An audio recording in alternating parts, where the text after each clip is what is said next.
Ukimwomba mtu hata glasi ya maji utaanguka mbele ya macho yake. Wacha kuwa muomba pesa, usitabia nzuri kabisa, itakuharibia alaka yako mpaka na binadamu wenzako.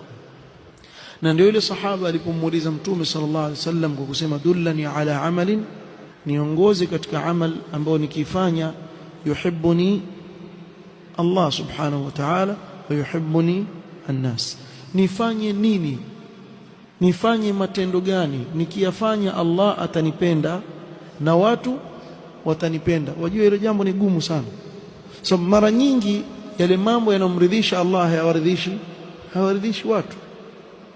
Kwa hivyo ile swali zito, qala izhad fi dunya yuhibbuka Allah wazhad fima fi aidi an-nas yuhibbuka an-nas.